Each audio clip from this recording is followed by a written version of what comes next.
started doing street art, were you thinking that this is going to turn into an art career, or was it just for fun? I didn't really have a plan about it. You know, I had a day job, I was working in magazines, and I was making a living, I was doing that. And for me, the street art was just, it was more like kind of this pure thing, where it's just like, I'm just doing this because I like it. You know, it's going to make LA look better. There wasn't like, oh, I can do this and people are going to like this and this will lead to something. It wasn't like that. It was just, of course I was aware that that could happen, but that really wasn't the plan. I didn't really have a plan. I never have a plan. Even for the show, like the show I kind of envisioned doing is in this show. Like I kind of set out with sketches and ideas of what I wanted to make, and as I painted and as time went by, I just made the pieces I made. And it was only kind of, with about a month left, I was like, okay, I have to figure out the last X number of paintings I'm going to do. That was kind of the only plan of it.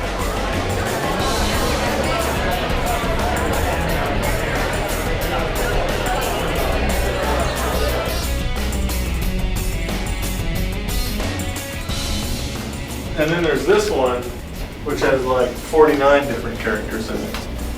And I think, you know, when you look at it, like maybe it seems kind of simple and easy, but ultimately this was like kind of most ambitious painting I've ever done. I mean, this piece really was crazy. So is each one of these characters, have they all been in another painting? Is this like showing an evolution on all your characters, or is this? These are all basically new. I mean, it's not really like a roll call from the past. I've painted toys. I've done some posters kind of based on some of these characters. No, I really wanted to just do this piece that had all these different characters and really push myself to do different colors and different techniques and different kind of line qualities, and just kind of pulling these different guys together. Now, is this called Buff Monster? Yes. Your character? Yeah. So is it a self-portrait? Well, you could say that, but no, it's not like I set out to do a self-portrait. What is it? Basically, it's just this little character that I came up with, you know, in 2001 when I was still in college. I was drawing one night. I drew him with like a bucket and a roller, like he was going to paint over graffiti, he was going to buff it. So like immediately I called him the Buff Monster. Okay. At the time I was really thinking about street art and graffiti and it getting painted over. And, you know, being an artist and putting stuff in the street, that's like a positive, creative kind of thing. But equally as strong and in your mind when you put something in the street is you know it's going to get painted over, you know someone's going to take it. So this force that's going to destroy what you create, you know, the yin and yang, it's like a very strong thing. But I didn't feel anyone was really addressing that or bringing any attention to that thing. Because that's just as important as the creation part, right? Right. You create it, and that's why like you're going to climb high places or you're going to do these crazy things because you want it to last as long as possible. You're constantly aware that this thing could be gone immediately. And it wasn't intentional, but you know, people think that it's like a scrubbing bubble, right? So conceptually that connection kind of makes sense, although that wasn't the intent. Well, it seems more like sex parts to me, like the Buff Monster thing. Is there something in that, or is that just in my brain? Well, those are boobies. I saw those. It looks like a little sex toy was what came to my mind. I mean, because your paintings do have something to do with sex, right? Well, I don't think of them as like sexual really or erotic really. Yeah, there might be shapes or things that look like body parts and stuff, and things are squirting and oozing, and there's all this going on. Exactly. I mean, it's like, it's cute, it's not like you have to like shield kids from it. For me, that's kind of like the delineation, like paintings that you can show kids and paintings you can't show kids, right? Right, definitely. An adult might come in and see something sexual, and a kid would come in and see something cute and fuzzy. And that's cool. Awesome. And awesome. You know, I mean, really, it should be a celebration, right? I mean, that's kind of how I look at it, right? Yeah, so each painting is a celebration. Yeah, definitely. That's so sweet of you. So as we're walking through the show, I'm noticing a lot of red dots, and a lot of galleries are having a really hard time, and artists are having a really hard time making sales. So congratulations, first of all. Thank you. Fabulous. Why do you think that people are buying your work when there's galleries up and down the street that don't have any red dots on them? Compared to like a lot of other paintings out there, I still think they're really reasonably priced. When you're dealing with crazy art world stuff, prices get really crazy. And still, like, those prices are still so far away from mine. Lots of things have happened recently, you know, like being in the Banksy movie and stuff, and the museum in England buying the painting. Corey Helford Gallery curated a show of 49 artists, like lowbrow, pop surrealist artists. So the show was at the Bristol City Museum in England. And I had a painting in that show. And then part of the show was I did a mural in the museum. So I painted 3 walls. And then I had my 15-foot tall ice cream balloon that was in my show here at Corey Helford last year. That was in the lobby of the museum. So everyone that came to the museum saw this awesome balloon of mine. And then towards the end of the show, the museum bought my painting that was in the show for their permanent collection. Amazing. You know?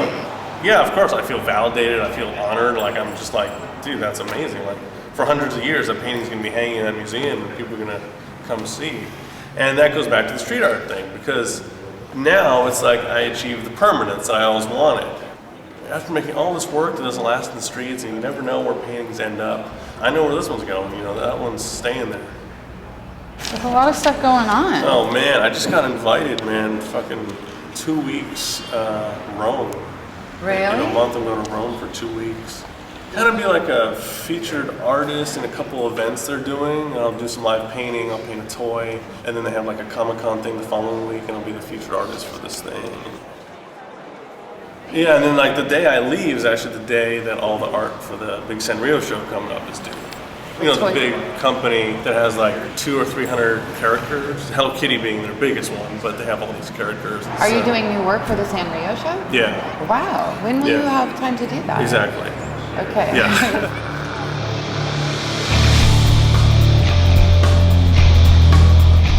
There are other booths that had pink walls, but they didn't have my pink because they're using house paint pink.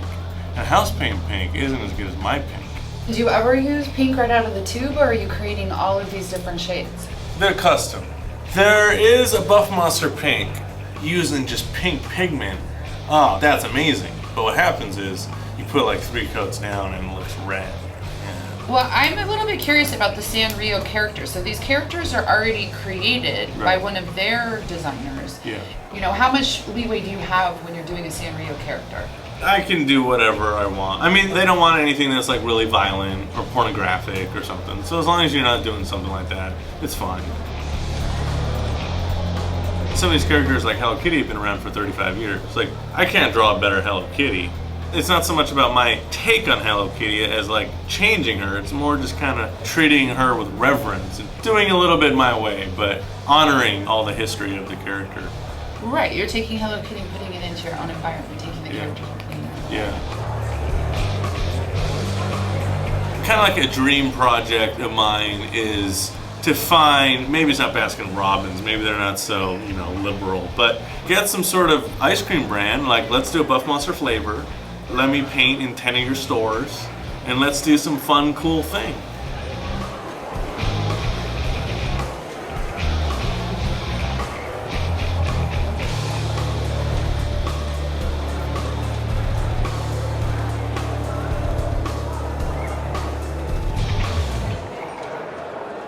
Part of why I majored in business when I went to college, you know, my dad was like, oh, well, you can do whatever you want, but you gotta like be able to pay your rent and stuff, right? Is that how you put it? I think, yeah. I Pay my expenses? You had to make some money. I had to make some money. Yeah. So yeah, I went to school for business originally because I didn't really know what I wanted to do, but I knew either way, business background would be good. I majored in painting when I was in college along with architecture, so I come from an art background. And Buff Monster's grandmother is a painter also, so it runs in the family. Well, obviously I grew up with my dad's like crazy paintings on the walls. That's right. And, well no, yours, the ones you did though. And we grew up in an artsy sort of environment. Yeah, and so I was painting as a kid, you know, and I did this painting when I was in 1st grade.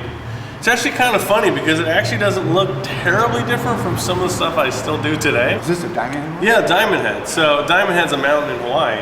I did this painting of a guy with a diamond for a head, and he has like wings, kind of like the wings I draw some of my characters with. And yeah, that was in the 1st grade, and you know, I did it, and my parents were stoked, and they framed it, and, you know, this whole thing. Oh yeah. So Yeah. We still have it. buried away somewhere. Yeah, I bet we could sell it. we have a lot of early Buff Monster pieces. Did you know that your son was out doing street art? Not initially, you know, not till he got arrested. What? Rob was like my best friend in high school who, I didn't know Rob very well. And one day, Rob was like, hey man, what do you think about graffiti? And I was like, oh dude, yeah, graffiti's awesome. And he's like, do you want to do some? And I was like, that's crazy. Like, us do graffiti? Like, whatever. So yeah, then, you know, being in Hawaii isn't like, it's not like LA was like just kind of graffiti everywhere. Like, so we had to like, we got like some graffiti magazines, because it's kind of before we got on the internet all the time. So we had to find magazines. That's right. And we had to look through each other's houses to see if we had any spray paint on hand. And then maybe try to buy spray paint from the, you know, the store, and that didn't work, you know. I'm like, so yeah, that's kind of how it started. And then at some point, I had done graffiti for a while, and then at some point, somehow Rob's mom was like really uptight. Yeah, and she was definitely uptight. One day, I don't know how she found out, but one day she found out, and her story was that I was the bad seed. I was the one that got her, you know, awesome son involved, whereas the other way around. And she told us what the boys were up to. Yeah. And how did we feel about it? Yeah. And we were actually kind of going, wow, cool. And Buff here was just very straightforward. Oh yeah, we've been doing it for a couple of years. Well, you want to see all the pictures? And he pulled out all these catalogs. I mean, it was like a photo show right there in front of our eyes. It was really great. Well, you know, I mean, at that time, you know, graffiti was like a big passion of mine. I mean, that's what we cared about, that's what we talked about, that's what we did every weekend. It was like this whole thing.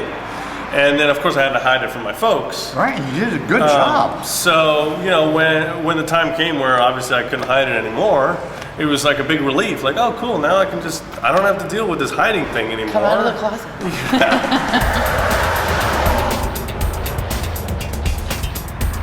I really look at street art and graffiti as two totally different things.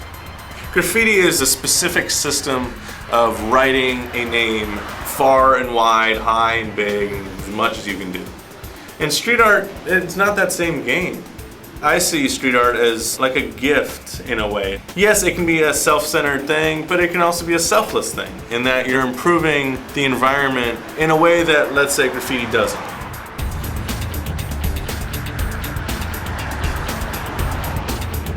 I usually see Chaz every time he comes to LA. You know, I met Chaz in Barcelona in 2005 or 6. Took me around, showed me where to put up posters, and we had fun. But this is kind of the first time we've really painted together.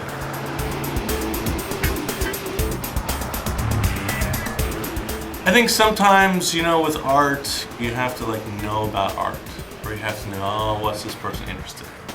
That's the thing about street art, right? Is that it can be addressing some bigger, more common issues, and your work can resonate with different people for different reasons.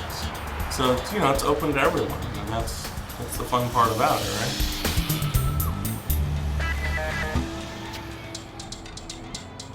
Cops are the only ones that like to disapprove. Anytime you talk about graffiti or street art or any of that, just by process of talking about it, it kind of romanticizes it. Kind of elevates it to this thing that isn't what it is. It's just, I'm gonna print some posters, I'm gonna put them up, and that's gonna be cool. You know, in January 2011 will be like the 10th anniversary of me drawing the little Buff Monster guy and putting him up out there. So if we kind of look back at all the things I've done in the last 10 years based on this little character, it's kind of crazy.